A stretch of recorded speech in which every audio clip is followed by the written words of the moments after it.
Assalamualaikum warahmatullahi wabarakatuh. Alhamdulillah kita berjumpa lagi dalam keadaan sehat walafiat. Semoga wabah yang sedang menyerang segera hilang dan kembali normal lagi. Amin. Oke gengs, pada kesempatan kali ini kita lanjutkan lagi cerita pendakian gunung di Jawa Tengah yang sempat terpotong lama ya karena ada beberapa hal yang mengharuskan cerita ini terjeda cukup lama. Bagi teman-teman yang baru dengerin cerita ini, aku saranin buat dengerin cerita ini dari part satunya ya, agar ceritanya nyambung. Nah, di sini udah aku buatkan playlistnya agar kalian mudah untuk mengikuti cerita ini dari part 1 sampai part nanti selanjutnya.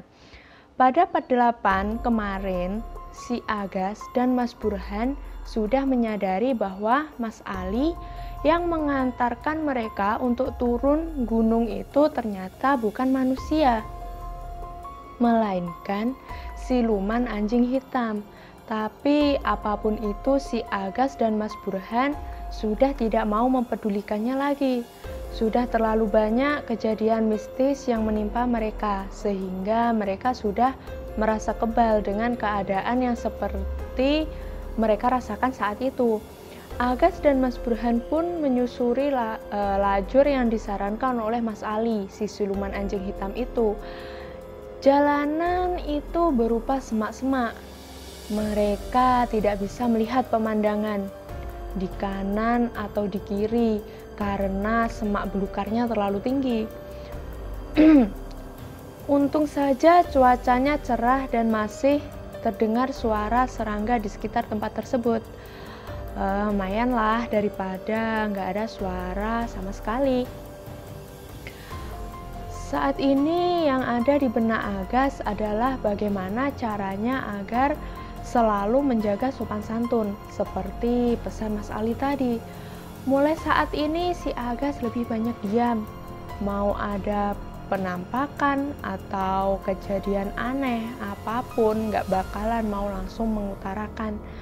Selain itu, Agas juga bayangin pemukiman penduduk yang diceritain Mas Ali. Apakah pemukimannya sama kayak yang ada di kaki gunung? Kalau iya sih, enak. Ada warung dan bisa neduh agak lama sambil menikmati kopi sama gorengan, batin Agas. Mereka berdua saling diem-dieman, jalan secepat mungkin untuk bisa sampai di pemukiman warga. Di sini lumayan enak jalannya, walaupun semak-semak cukup tinggi, tapi di hati cukup adem. Ngelihat ke langit juga cerah.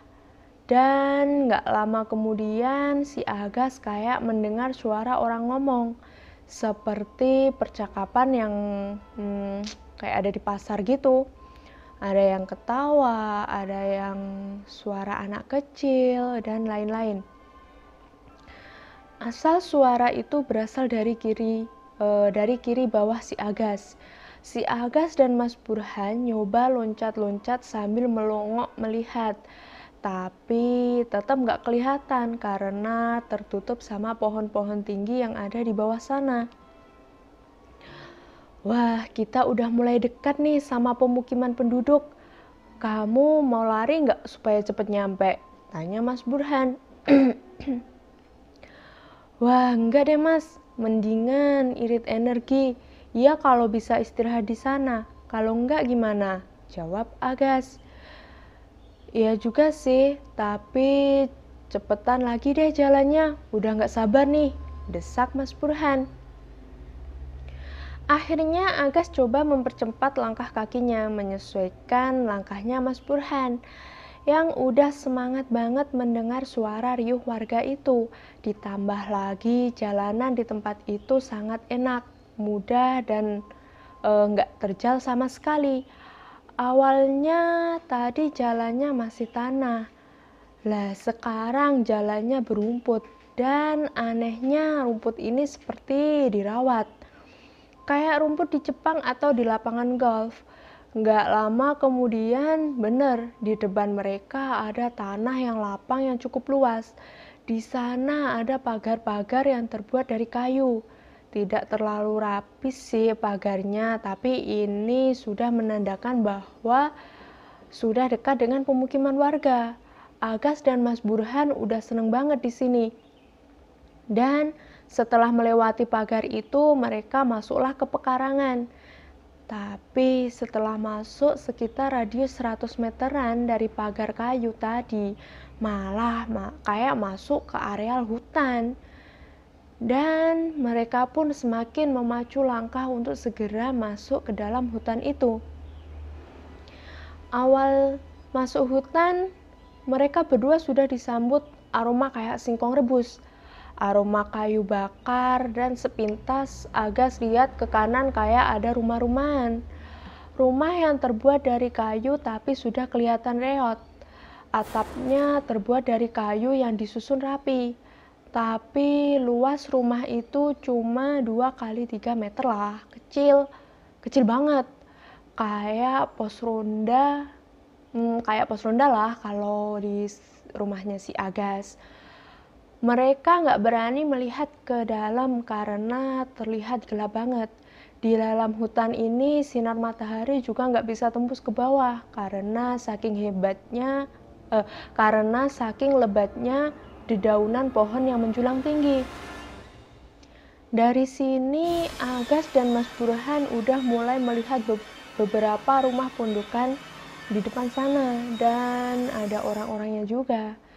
Alhamdulillah rame sih kayaknya seperti perkampungan tradisional gitu, batin si Agas. Di sini si Agas merasakan horor atau seram sekalipun, begitu pula Mas Burhan. Malah yang ada auranya tuh enak, menyejukkan, tentram, damai lah pokoknya. Jadi nggak merasa horor sama sekali. Mereka berdua berusaha sesopan mungkin saat memasuki perkampungan tersebut. Di depan pemukiman tuh kayak pasar, banyak orang yang saling mengobrol. Ada yang bawa daun-daunan, ada yang bawa kayu bakar, dan ada yang bawa buah-buahan. Macam-macam deh pokoknya. Ada beberapa anak kecil yang berlarian saling kejar-mengejar. Beberapa warga di sana memperhatikan kedatangan Mas Burhan dan Agas dari atas sampai bawah sambil senyum ramah. Dan ada pula yang cuek seperti sudah terbiasa ada orang asing yang datang ke perkampungan itu. Cara berpakaian orang kampung tersebut sangat sederhana. Yang cowok pakai baju lengan panjang zaman dulu warna hitam dengan celana kombor panjang yang juga berwarna hitam. Sedangkan yang cewek pakai kebaya dan kain berwarna hitam juga. Wah, syukur deh, Agas memanjatkan rasa syukur kepada Allah Subhanahu wa taala. Walaupun sadar bahwa di perkampungan itu dia nggak bisa ngecas HP karena nggak ada listrik, penerangannya kayaknya masih menggunakan ublik atau lampu teplok. Tahu kan ublik? Kalau nggak tahu bisa tanya ya di kolom komentar. Maklum si Coko ini orang Jawa, gengs. Oke, lanjut. Pas Agas nyampe di area pasar, saya bilang area pasar karena memang banyak orang dan kayak lagi tukeran barang gitu, barter lah istilahnya. Ada seorang ibu-ibu yang lagi gendong anaknya datang menghampiri mereka berdua. Ibu ini nanti yang banyak berinteraksi selama mereka berdua di perkampungan ini. Ibu tersebut memperkenalkan dirinya dengan nama Sining. Percakapan dengan bahasa Jawa halus yang sedikit banyak si Agas kurang pahami. Kita translatekan ya ke dalam bahasa Indonesia saja biar enak. Permisi, mas-mas ini ada apa tujuan datang ke sini? Tanya Mbak Ning. Siang Mbak, kami ini sedang perjalanan ke arah kaki gunung menuju titik menuju titik kumpul kami di bawah. Saya diberi petunjuk di jalan yang ternyata melewati perkampungan ini. Apa benar dari sini nanti bisa tembus ke kaki gunung? Tanya Mas Burhan. Siapa yang memberitahu kalian untuk lewat sini? Tanya Mbak Ning. Mereka berdua bingung, nggak mungkin mereka berdua bilang kalau makhluk jadi-jadian itu yang ngasih tahu. Mereka berdua cuma diam dan saling pandang. Untungnya nggak lama kemudian Mbak Ning berkata, "Saya rasa kalian butuh istirahat setelah perjalanan jauh. Mari saya antar ke balai peristirahatan kami di tengah sana. Mari mas, silahkan. Ada banyak pendaki juga yang ada di dalam sana, seperti mas-masnya ini," ajak Mbak Ning sambil tersenyum. Tapi senyumannya itu kalau Agas lihat kayak senyuman yang orang licik. "Wah, ada pendaki lain yang sama kayak kami," gumam Mas Burhan dalam hati. "Tapi bukankah selama turun dari gunung ini tadi nggak ada pendaki lain selain mereka berdua?" "Ah, ya sudahlah, coba lihat aja nanti," batin Mas Burhan. Akhirnya mereka berdua diantar menuju tengah kampung. Antara rumah penduduk yang satu dengan yang lain berjarak sekitar 10-15 meteran. Ini perkampungan bener-bener kampung, gengs. Kayak kampung di film-film kolosal di zaman Majapahit. Namun di sini mereka tidak bisa melihat ke dalam rumah penduduk. Karena di dalam rumah penduduk tersebut gelap banget, seperti nggak ada penerangan sama sekali. Tapi ada orang yang keluar masuk ke rumah-rumah yang ada di perkampungan itu. Dan selama perjalanan menuju ke tengah kampung, warga sana cuek-cuek aja, seakan-akan memang sudah sering kedatangan tamu pendaki. Jadi Agas dan Mas Burhan santai-santai aja. Pada saat perjalanan menuju tengah perkampungan, benar kata Mbak Ning, di sana ada beberapa pendaki yang memang sedang ada di rumah beberapa warga. Mereka mencar-mencar, nggak hanya satu rumah aja yang ditempati para pendaki itu. Rata-rata mereka para pendaki hanya duduk di teras rumah penduduk. Mereka ada yang ngobrol, ketawa-ketawa, bercanda, dan ada juga yang cuma diem mematung dengan tatapan yang kosong. Agas di sini merhatiin mereka satu persatu, mulai dari tingkah laku dan pakaian mereka. Namun anehnya, kok ada yang pakai baju model zaman dulu. Tas ranselnya ada yang merek zaman sekarang dan ada yang merek zaman dulu. Tapi ada keanehan lagi, mereka para pendaki kok nggak ada yang melihat mereka berdua melintas. Ya, seakan-akan mereka terbuai dengan sesuatu. Dan ada juga yang sendirian bengong dan mainin jari-jarinya. Kalau yang ngobrol itu ada yang sampai ketawa, tapi tatapannya kosong. Lalu Agas lihat Mas Burhan. Tiba-tiba Mas Burhan juga ketawa ketiwi sendiri. Kayak seneng banget melihat keadaan di sini. Si Agas sengaja jalan di paling belakang agar bisa ngawasin Mas Burhan sama Mbak Ning. Si Agas udah was-was aja soalnya. Mas, daripada di balai kampung, mending kalian berdua singgah dulu saja di rumah saya. Tak bikinin air hangat sama makanan dulu, ucap Mbak Ning. Sorry gengs, di sini Coko lagi agak batuk, pilek, jadi harap maklum ya. Belum sempat Agas jawab, Mas Burhan langsung aja jawab duluan. "Ya wes mbak, aku kebetulan haus sekali." Boleh mbak, suwun nggih, jawab Mas Burhan. Ternyata di sebelah kiri Agas ini adalah rumah Mbak Ning. Modelnya sama kayak rumah yang pertama kali mereka lihat pas masuk area hutan tadi. Akhirnya setelah mereka berdua sampai di rumah Mbak Ning, mereka berdua dipersilahkan duduk di depan teras rumahnya. Sedangkan Mbak Ning masuk ke dalam rumah bersama dengan anaknya yang dia gendong. Rumah Mbak Ning ini agak menjorok ke hutan dan rumahnya ini sama seperti rumah-rumah yang lain. Di dalam rumahnya gelap banget, bener-bener nggak kelihatan dari luar isi rumahnya. Ketika si Agas agak melongok ke dalam, yang Agas lihat hanyalah sebuah meja reot dari kayu, kemudian ada tirai yang sepertinya itu adalah kamar. Agas liatin lagi di sekitar rumah. Di rumah-rumah tetangga Mbak Ning yang ada pendakinya kayaknya mereka kena sirep. Mereka semua nggak ada yang beranjak pergi dari tadi. Si Agas di sini udah merasa nggak enak. Agas coba bertanya pada Mas Burhan. Mas, lo ngerasa aneh nggak di sini? Pelan-pelan, saya udah merasa dari pas awal masuk perkampungan ini. Tapi coba untuk bersikap biasa aja. Pokoknya kamu tahan semua rasa penasaran atau kengerian kamu. Di sini kuncinya cuma itu, kalau mau selamat. Kita ikutin aja alurnya mereka, niscaya kita bisa lolos, nggak kayak pendaki-pendaki lain itu, jawab Mas Burhan. Aduh Mas, aku juga merasa aneh dengan pendaki-pendaki itu Mas. Aduh gimana ini Mas, ucap Agas yang sudah merasa cemas. Udah kamu tenang aja, kamu jangan banyak ngomong.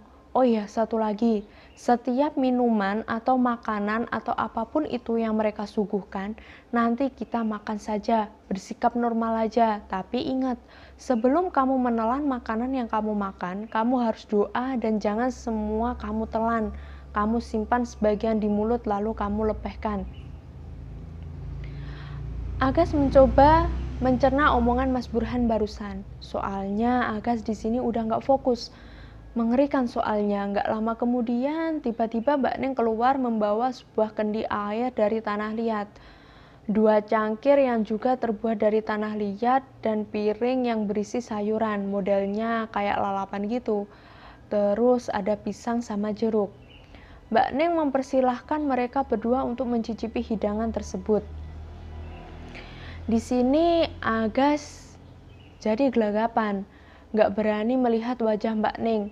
Agas melihat Mas Burhan, lalu Mas Burhan mulai mengambil air dari kendi, kemudian menuangkannya ke dalam cangkir.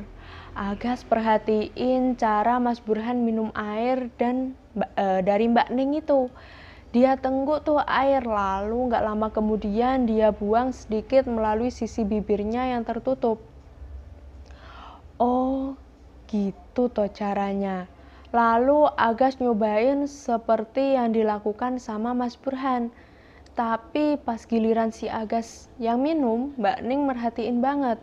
Lalu si Agas mutar otak deh gimana caranya buang air yang udah di dalam mulut ini. Akhirnya Agas pura-pura aja deh, pura-pura tersedak. Loh, kok sampai kesedak gitu? Sayang kan airnya kebuang, ucap Mbak Ning sambil setengah membentak. Maaf Mbak, saking hausnya, jawab Agas. Bodo amat deh, dia mau percaya apa enggak, yang penting gue nggak nelen ini semua air, batin Agas. Akhirnya mereka bertiga bercengkrama, Mbak Ning menceritakan seluk-beluk kampung ini. Kata dia, kampung ini sebenarnya udah ada sejak zaman kerajaan Majapahit dulu. Isinya orang-orang pengungsian turun-temurun dan akhirnya sampai sekarang. Setelah itu Mbak Ning juga menceritakan para pendaki itu. Katanya mereka juga turun dari gunung kemudian mampir di desa ini dan mereka udah betah tinggal di sini sampai nggak mau pulang. Kalau aku sih ogah tinggal di desa kayak gini, batin Agas. Selagi Mas Burhan ngemeng-ngemeng sama Mbak Ning kesana kemari yang gak jelas, Agas coba lihat jam tangannya. Gila, si Agas kaget setengah mati. Awalnya Agas ngira ini masih jam 12:10. Lah ini malah udah jam 12 malam. Jam 12 malam, gengs. Tanggalnya pun juga ngaco. Masa waktunya mundur jauh banget? Kemarin aja tanggal 1 Januari 2016. Lah ini kok jadi tanggal 21 Desember 2015? Wah, kenapa ini? Si Agas coba ngelirik ke jam tangan Mas Burhan, yang kebetulan jam tangannya dipakai di tangan sebelah kiri. Buset, jamnya Mas Burhan malah menunjukkan pukul 4 dini hari. Ini dah fake, nggak beres. Dan di sini Agas ingat sama omongan Mas Burhan bahwa ini sudah nggak beres. Si Agas di sini berusaha biasa aja dengan keadaan yang dia rasakan. Sudah tidak ada beres-beresnya lagi. Sampai Agas iseng ngeliat ke langit dan kagetlah si Agas.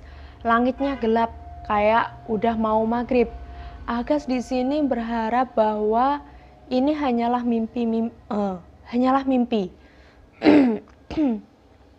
Mimpi yang sebenarnya dia nggak berada di tempat ini.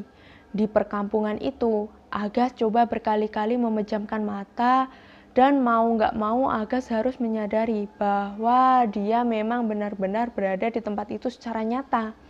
Di sini Agas sudah kelihatan gelisah banget, sampai Mbak Ning berkata, "Le, sampean kenapa toh? Apa makanan dan minumannya nggak enak?" Mas Burhan langsung motong, "Dia ini memang lagi nggak enak badan, Mbak. Biarkan saja, perjalanan kita memang melelahkan, Mbak." Nah, di sini Agas perhatiin Mas Burhan juga ngelirik ke langit, tapi dia berhasil menenangkan dirinya. Agas bisa lihat raut wajah Mas Burhan. Dia sadar bahwa langit udah gelap.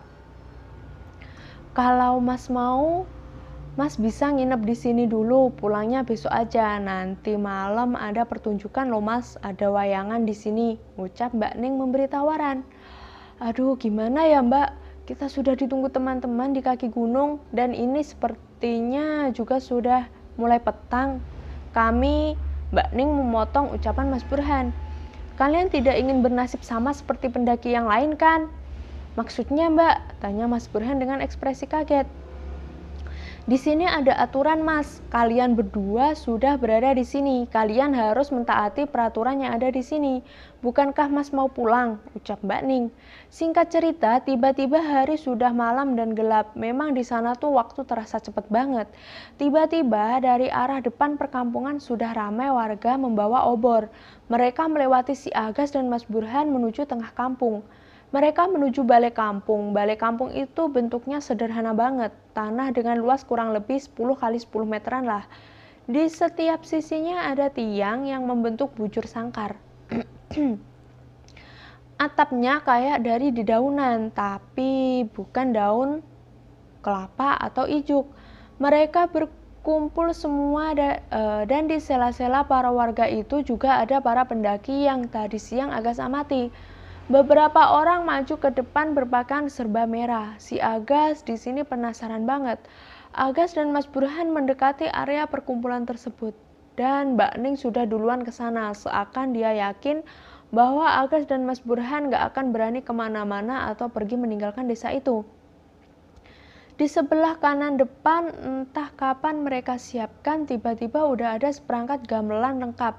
Padahal tadi kosong, gak ada warga di situ yang bawa gamelan atau orang yang ngangkut gamelan ke situ. Masa iya gamelan segede itu ditenteng secepat waktu yang mereka pikir gak akan mungkin jika orang normal yang meletakkan. Nah, musik gamelan pun dimulai. Gak lama gamelan dimulai, orang-orang yang berpakaian merah itu pun menari-nari. Narinya itu kayak tarian Jawa Timuran. Ternyata ini pertunjukan wayang orang.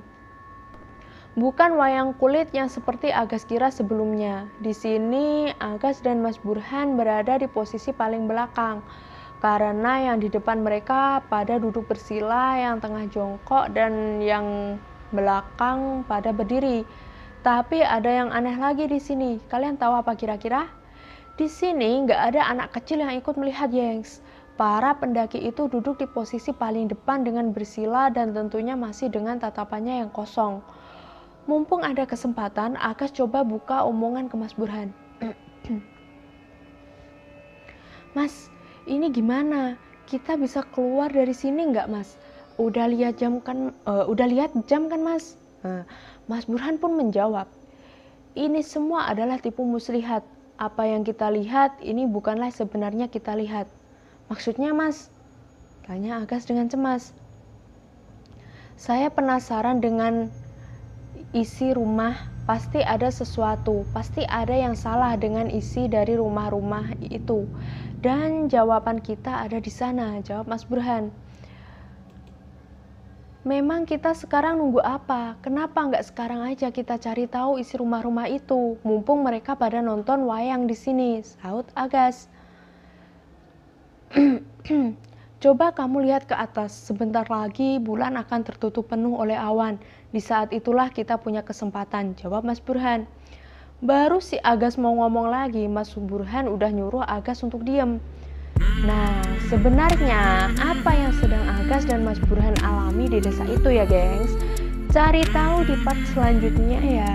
Cukup sampai di sini dulu ya cerita kisahnya Agas. Bantu share video ini agar view-nya cepat mencapai 100 ya minimal. Terima kasih yang sudah menonton dan wassalamualaikum warahmatullahi wabarakatuh.